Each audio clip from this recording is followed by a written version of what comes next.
Hello good morning everyone. Doctor Narayana Swamy health benefits YouTube channel Sujatha Katakam kitchen. నేను వచ్చేసి రెసిపీలన్నీ న్యాచురల్వి చూపిస్తానండి. దోశలైనా ఇడ్లీలైనా మిల్లెట్స్తోని మనం తినే ఆహారం ఆరోగ్యమే మహాభాగ్యము లోపల చాలా ఇంట్రెస్ట్గా చూస్తున్నారు అందరూ. ఇంకా చూడాలని కోరిక. ఎనర్జీ మనకి ఎట్లా వస్తుంది, ఏం తింటే వస్తుంది, హెల్త్ ఎట్లా కాపాడుకోవాలి మనము, ఇవన్నీ ప్రాసెస్ రోజు ఒకటి చెప్తానే ఉన్నాను. ఇది కూడా హెల్తీ పరంగా దోశ అండి, రాగి దోశ. ఈ రాగులు నిన్న నానబెట్టి ఇందులో ఒక 2 గ్లాసుల రాగులు ఉంటే ఒక హాఫ్ గ్లాసు బ్రౌన్ రైస్ వేసానండి.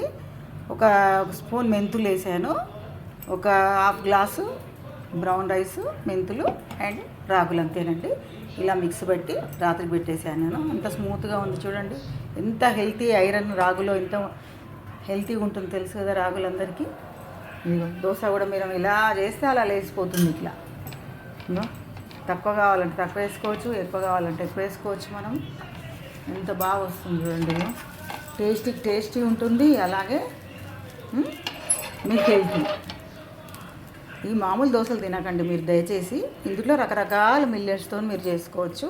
ఎందుకు చూపిస్తానంటే మీకు అర్థం కావాలి, చేసుకుంటారు, మారుతారు. కొద్దిగా కొంచెం లోపల కొద్దిగా మారుతారు కదా, చూపిస్తానండి. ఇదండి కోకోనట్ చెట్టు అండి. కోకోనట్, పచ్చిమిర్చి, ఎల్లిపాయ, కొంచెం మామిడికాయ ముక్క వేసానండి, కొన్ని పల్లీలు పీనట్స్ వేసాను. దోశ రెడీ అయిపోయింది. హెల్తీ దోశ, రాగి దోశ హెల్తీ. మీకు నచ్చినట్టయితే సబ్స్క్రైబ్ చేసుకోండి యూట్యూబ్లో. Okay, thank you.